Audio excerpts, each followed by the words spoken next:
I like games that aren't afraid to try something different. In this case, a new IP.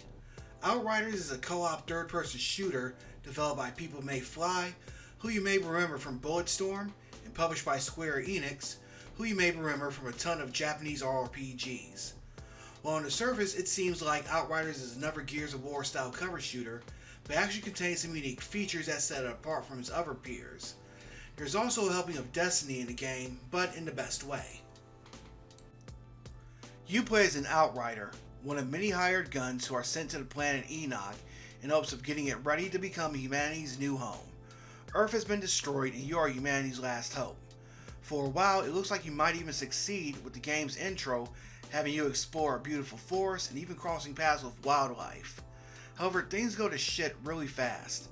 A mysterious virus breaks out, temporal storms hit the planet killing anything they touch, and your supervisor turns on you. You get wounded and wind back up in cryo sleep, only to emerge years later to what looks like a wasteland. This wasteland is where the game actually takes place. After you complete the intro, you have your choice of 4 classes. There is the Trickster, Pyromancer, Devastator, and Technomancer. Each of these classes have their own abilities and skill trees. You also have a variety of weapons to use in conjunction with your abilities.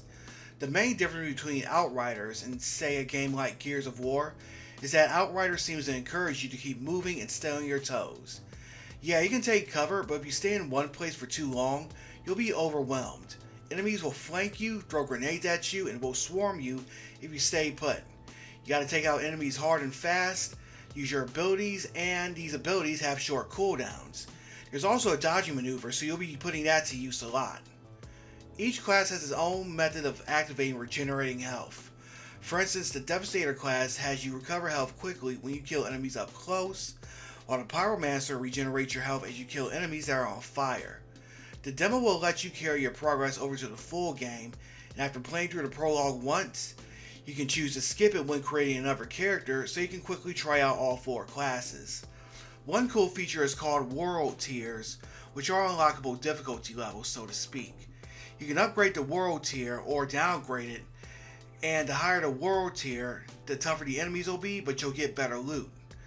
So you can adjust the game's challenge at your own level, whether you just want to experience the story and have fun looting, or if you want a tougher challenge, or you just need some better loot. Now, this is a looter shooter, so players will find a lot of similarities to Destiny, even has that annoying circle thing in the menus. Thankfully, one major way that it deviates from Destiny is the fact that it doesn't have any live service elements. No microtransactions, no season passes, no free-to-play bullshit, no battle passes, nothing. You can jump in, you can buy the game, you can jump in, link up with friends if you want to, and loot and shoot to your heart's content, without having to pay anything extra than what you paid for the game. And for the case of Xbox One gamers, you pretty much get it for free since it's going to be on Game Pass from day one. The developers even promise in-game content. As a looter shooter, Outriders looks to succeed where live service games such as Destiny and Avengers have stumbled. The game's main storyline will offer over 40 hours of content, so let's see if the gameplay holds up as well as it did in the demo. I spent a short amount of time with the demo, but I was impressed with what I played so far. Therefore, I'm going to give this one an A+. As a new IP and a new take on the looter shooter genre, Outriders has a lot going for it and a lot to prove. We'll find out how it measures up when it launches next week on April 1st.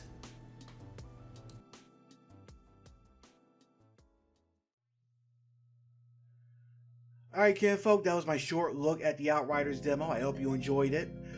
I was definitely impressed by what I saw so far, and if the full game ends up keeping the same kind of energy, then we could be looking at one of the biggest games of this year early on. And I know this is going to be a value for Xbox Game Pass players because it's coming to the system on day one, so definitely something to look out for. What do you think about it? Did you get a chance to play the demo? Let me know what you think in the comments. Also, click the thumbs up icon if you like what you just saw, and hell, even if you didn't, click the thumbs down icon. It's all good. I can take the criticism. And if you want to see more game-related videos, hit that subscribe button and click the little bell icon. I'm in the process of doing retro reviews. I got more previews coming up. I got two unboxings coming up this weekend, so you're definitely going to want to stick around those. I got so much great gaming stuff on the way that you're not going to want to miss it. Plus, I've had an uptick in new subscribers this past month, and I want to keep it moving. So, again, like, comment, subscribe. And until next time, I'm Audi 51,000G, kinfolk.